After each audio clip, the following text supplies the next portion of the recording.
Oi pessoal, mais um Guilherme Ferreira Entrevista no ar e a minha convidada de hoje é a professora de Geografia Cristiane Matos. Cristiane é mestre em mapeamento e geoprocessamento em área de risco pela Universidade Federal do Rio de Janeiro, a UFRJ. Cristiane veio até aqui para falar das fortes chuvas que têm assombrado Minas Gerais. O mês de janeiro foi devastador para Minas Gerais, especialmente para Belo Horizonte, que bateu recordes históricos. Foi o mês mais chuvoso e foi o mês também com maior volume de chuva em 24 horas em 110 anos de medições. Até agora, o saldo é triste por causa dessas chuvas. Foram 58 mortos e 56 mil pessoas entre desabrigados e desalojados. Cristiane, seja muito bem-vinda. Olá. Eu já começo com aquela questão que todo mundo quer saber, por que choveu tanto? Então, nós estamos na estação do verão, né? E como no Brasil há um predomínio, né, do clima tropical, o clima tropical ele é marcado por duas estações bem definidas, né? O inverno é um período mais seco, enquanto o verão é um período mais chuvoso, né? Em virtude das maiores temperaturas, isso acaba aumentando, né, a umidade e, consequentemente, aumenta considerável a precipitação. E me fala uma coisa, essas chuvas é a natureza cobrando os danos que ela vem sofrendo ao longo dos tempos? É o efeito do aquecimento global, Cristiane?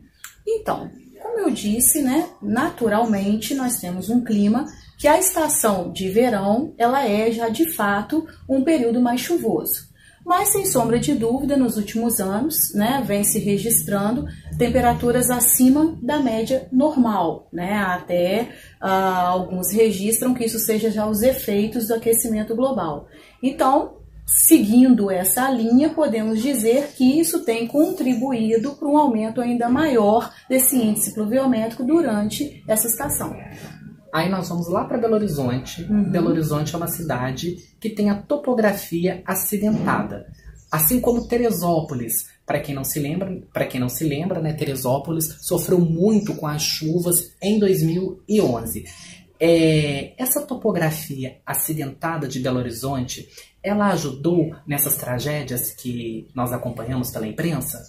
Claro, porque na verdade, né, quando se constrói uma cidade, retira-se toda a cobertura vegetal, né, o que chamamos da substituição, né, das paisagens naturais pelas paisagens artificiais. E então, né, tudo isso associado a um relevo mais acidentado, isso sem dúvida acaba aumentando os riscos de deslizamento de terra. E a rede de drenagem pluvial, vamos falar sobre elas. A rede de drenagem pluvial, ela minimiza problemas como enchentes e deslizamentos de encostas causados pelo excesso do nível de circulação da água. Você acredita que a insuficiência dessa rede de drenagem pluvial ela foi decisiva para o que aconteceu em Belo Horizonte? E já emendo uma outra pergunta. Belo Horizonte ela precisa de um projeto contra as chuvas? Olha, não só Belo Horizonte, como todas as cidades brasileiras, né? Nós temos um problema muito grande no que diz respeito à infraestrutura de todas as nossas cidades, né? Nós tivemos um processo de urbanização muito rápido, muito acelerado, né? E que não veio acompanhado de um desenvolvimento em infraestrutura. Por que as grandes cidades, assim, eu já vou fazer essa pergunta, daqui a pouco você me responde a pergunta da rede de drenagem pluvial, mas por que as grandes cidades a infraestrutura não acompanha o desenvolvimento? Geralmente, quando chega um período chuvoso como esse, é que a gente vê a infraestrutura precária, um pouco atrasada até. Justamente porque desde o início, quando iniciamos o nosso processo de urbanização, assim, para que as pessoas entendam, né, o processo de urbanização, ele na verdade ele é uma consequência do processo de industrialização. E nós somos um país caracterizado como uma industrialização tardia, porque de fato começamos esse processo de industrialização lá em 1930 com o JK. Veio o governo Juscelino Kubitschek, que sem dúvida foi um marco no processo de industrialização brasileiro, e só para você ter uma ideia, né, em 10 anos, de 50 a 60, nós concluímos o nosso processo de urbanização. O que significa isso? Em 10 anos, nós já tínhamos mais de 70% das pessoas nas cidades. Então, na verdade, todo esse processo, ele não aconteceu de uma maneira organizada, de uma maneira planejada. Então, já no início, já não houve um planejamento. E com o passar do tempo, isso continuou. As cidades foram recebendo cada vez mais pessoas e não foi acompanhando com o mesmo percentual a organização da infraestrutura. E então, quando acontece, problemas como um volume maior de chuva, isso acaba implicando numa série de impactos à população. Aquelas imagens da chuva, aquelas imagens são impressionantes. A força da água levando carros, Sim, motos. E aquilo ali é reflexo justamente da dificuldade da água infiltrar. Aí nós vamos para a rede pluvial.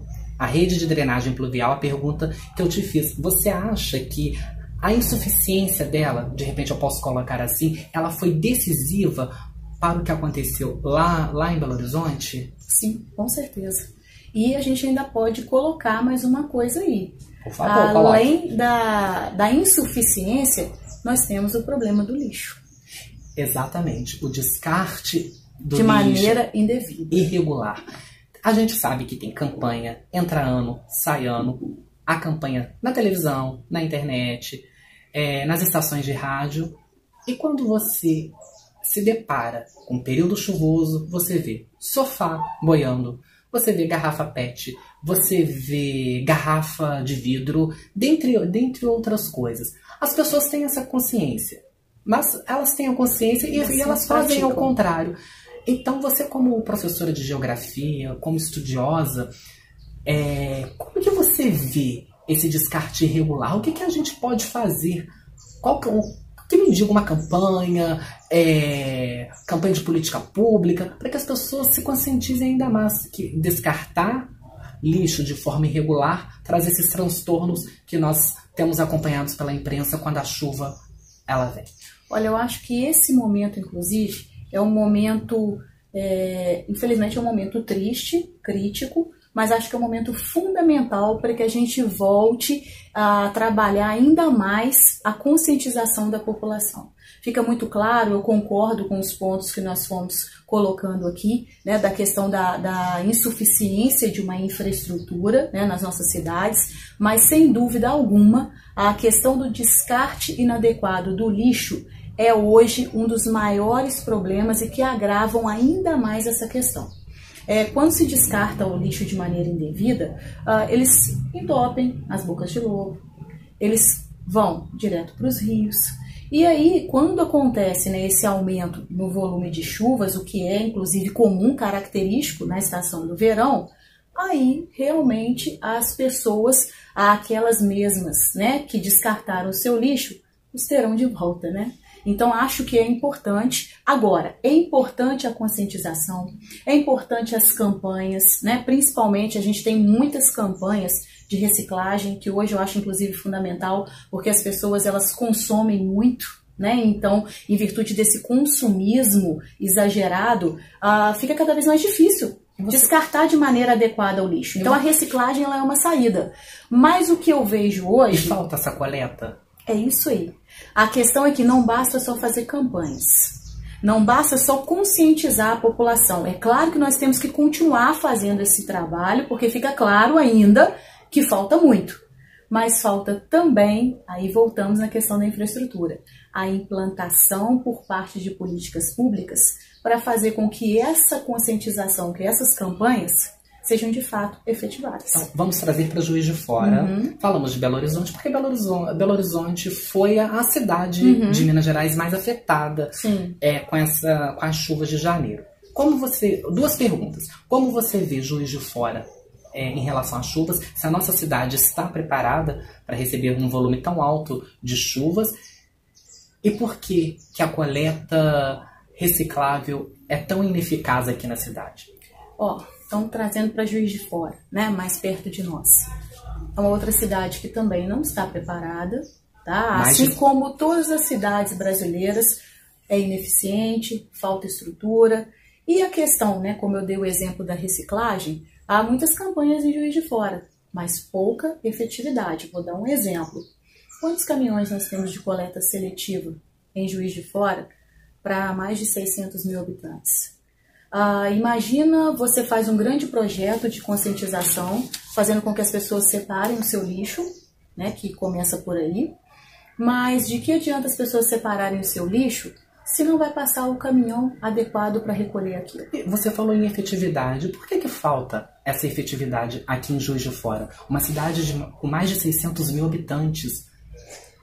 Não só em Juiz de Fora, né? É todo o processo. Aí nós voltamos novamente lá em 1930, a década de 60, ou seja, o mau planejamento urbano.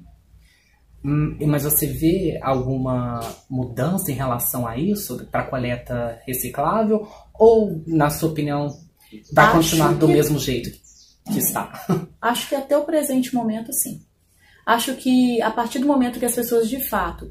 o primeiro passo são as pessoas de fato se conscientizarem. Aí, a partir do momento que as pessoas se conscientizarem, elas vão começar a cobrar isso do poder público. E essa consciência, quando ela virá? A gente espera que logo, né? Porque a natureza... A natureza está implacável, cobrando com juros e correção os danos que a natureza vem sofrendo nos últimos tempos. Vamos falar agora de cidades esponja.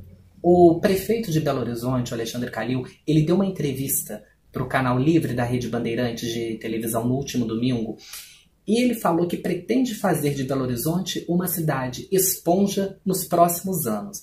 A cidade esponja, ela pode ajudar o meio ambiente, ela mantém a água da chuva onde ela cai. Nas precipitações mais pesadas, a água é absorvida pelo solo e pela vegetação. No mundo, a China foi pioneira. A cidade de Wuhan é a primeira cidade a ser uma cidade esponja. Depois, a Alemanha, em Berlim, também copiou o modelo chinês. A China tem 16 cidades esponja. E é uma luta. A cidade esponja não deixa de ser uma luta contra o aquecimento global. Na sua opinião, você acredita na eficácia dessa solução aqui no Brasil? Bom, se houver mesmo, né, um investimento em infraestrutura, acho legal. Acho que é um projeto bacana, porque a partir do momento que você promove, né, o reflorestamento, né, que você aumenta a vegetação nos centros urbanos, você não só, né, aumenta a infiltração da água, né, evitando assim o aumento do escoamento superficial e, consequentemente, né, até as enchentes. E, além disso, você ainda diminui, né, ameniza outros problemas ambientais, como, por exemplo, as ilhas de calor, que é algo bem típico, bem comum dos grandes centros urbanos, que é esse aumento das temperaturas, né, em virtude dessa substituição aí das paisagens naturais pelas paisagens artificiais. Então, acho um projeto muito bacana, acho um projeto muito válido e que seria muito bacana se ele fosse efetivamente aplicado no Brasil, não só na cidade de Belo Horizonte, mas em diversas outras cidades brasileiras. Acho que seria um projeto não só bom, como eu disse, no que diz respeito à maior absorção, à maior infiltração da água, né, diminuindo esse escoamento superficial, como também amenizaria uma série de problemas ambientais, como exemplo, as ilhas de calor. E o que falta para que um projeto como a Cidade Esponja ele pegue, entre aspas, aqui no país? Falta investimento do poder público. Interesse. Falta iniciativa, né? Acho que falta sim uma iniciativa, porque infelizmente, né, nós somos um país que a gente não tem muito a percepção de adotar medidas a longo prazo. Nós sempre preferimos adotar medidas paliativas. Quando acontece um determinado episódio, né, catastrófico, é que nós adotamos medidas, mas medidas nas quais são paliativas. Nós não temos, né, essa visão de adotar medidas nas quais a longo prazo nós teremos bons resultados. Então, por isso, né, que até hoje nós não tivemos, por exemplo, a implantação de uma cidade esponja. Porque nós acompanhamos, entra ano, sai ano, sempre as mesmas notícias, a tragédia atrás de tragédia, que a chuva causa. Teresópolis em 2011, Petrópolis em 2010, agora Belo Horizonte. E nada é feito. Muito é falado, vou fazer isso, vou fazer aquilo, e a gente vê pouco resultado prático. Isso aí. Depois vem a estação seca, aí diminui consideravelmente o índice pluviométrico, as coisas são esquecidas, mas esquecidas, né, por exemplo, pela mídia, porque aqueles que, né, sofreram com esses danos, eles continuam vivendo isso, até porque essas áreas que são destruídas, nós ainda temos um problema, que são as reconstruções, né? Nós temos uma dificuldade muito grande também em reconstruir. E a reconstrução ela é necessária.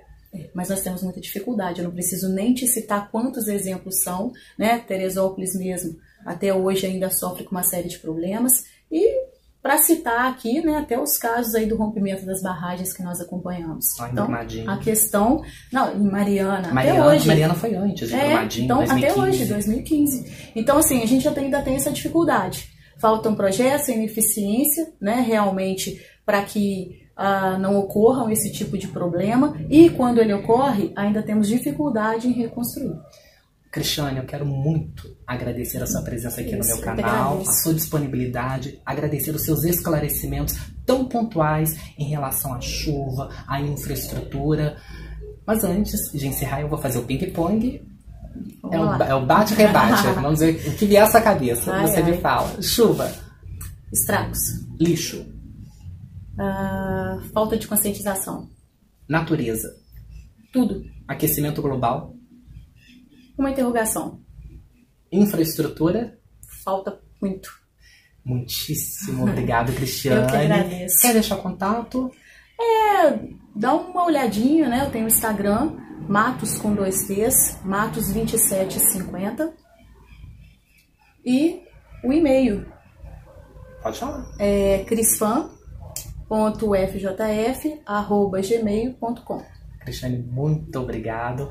E a você que assistiu essa entrevista, se você gostou, dê seu joinha e, por favor, inscreva-se no canal. Os contatos que a Cristiane Matos disse aqui na entrevista estarão descritos assim que o vídeo for ao ar. Eu quero agradecer mais uma vez à Biblioteca Municipal Murilo Mendes por ter autorizado a gravação deste programa. A você um grande abraço e a gente se vê, se Deus quiser, na próxima entrevista. Até lá!